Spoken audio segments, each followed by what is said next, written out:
By the fifth night, the stars outside the palace windows burned bright and curious, as if they, too, longed to hear the end of Scheherazada's stories. King Shahryar, now eager as a child, lay silent as she began once more. O king, once upon a time in a city by the sea, there lived a poor fisherman. He was old, and his body bore the bent shape of long years under sun and salt. Each day, he cast his net into the sea exactly 4 times. No more, no less. This was his rule, for he believed any more would tempt fate. One morning, before dawn had fully broken, he went to the shore, cast his net for the first time, and drew it back heavy only to find it full of muck, bones, and broken jars. Disheartened, he cast a second time. He drew back twisted weeds and shards of glass. He sighed, then cast a third time. This time, the net came up with rocks and garbage, and his heart began to ache. With one final prayer, he cast his net for the 4th and last time. When he pulled it up, it felt oddly light. Entangled in the net was a brass jar, sealed tight with lead and bearing strange markings, inscriptions in the forgotten tongue of Solomon himself. The fisherman was disappointed. No fish today, only mysteries, he muttered. Still, he examined the jar. It looked ancient. Curiosity overtook him. He pried open the seal with his knife. The moment the lid cracked, smoke hissed from the jar, thick and black, and rose higher and higher until it coiled into a great column. It shimmered, swirled, and took form.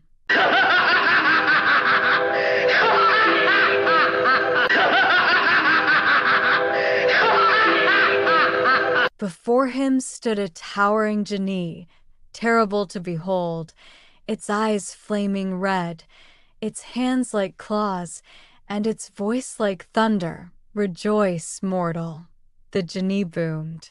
Your death shall be swift and glorious. The fisherman stumbled back.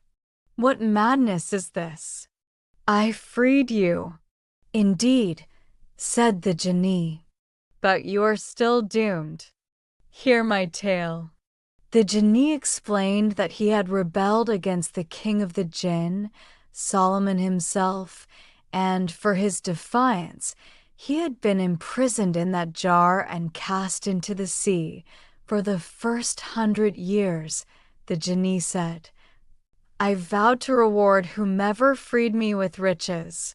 No one came. I, in the second 100 years, I swore to make my savior king of the earth. Still no one came. I, in the third 100, I promised eternal wishes and wisdom. No one came, and in the final 100, I vowed that if freed, I would kill whoever released me out of hatred for all mankind, and now here you are. The fisherman trembled, but his mind, long honed by poverty and survival, remained sharp. A moment, O mighty Jinni, he said, I do not believe you came from this small jar. You are far too large. The Jinni laughed. Foolish mortal. Do you not know we jinn can shrink and swell like breath? I doubt it, said the fisherman, feigning skepticism. Show me. Proudly, the Jinni turned to smoke and flowed back into the jar to prove his power. Quick as a wink, the fisherman seized the lid and sealed it shut again. The Jinni roared and thrashed within, but it was no use. The lead seal held. The fisherman set the jar back in his net and looked out over the sea. Perhaps I should toss you back, he said, and let the ocean keep you for another 1,000 years. No! Mercy, cried the Jinni. You wanted to kill me, the fisherman said calmly. Why should I show mercy now?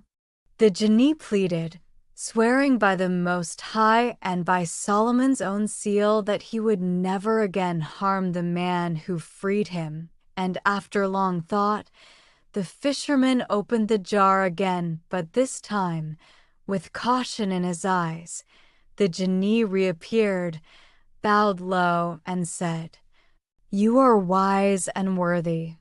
Come, I shall show you a lake not far from here, where fish of 4 colors swim, white, red, blue, and yellow. Cast your net there, and you shall never know hunger again. Intrigued, the fisherman followed him, and sure enough, the hidden lake glittered like a mirror, teeming with strange fish. The Jinni vanished. The fisherman returned home, sold the fish at market, and soon became known throughout the city, but that is where his adventure truly began. And as Scheherazada's voice fell silent for the night, King Shahryar lay wide awake, his mind spinning with the marvels he had just heard. What other wonders might she tell me tomorrow, he thought, and so he spared her life for one more night.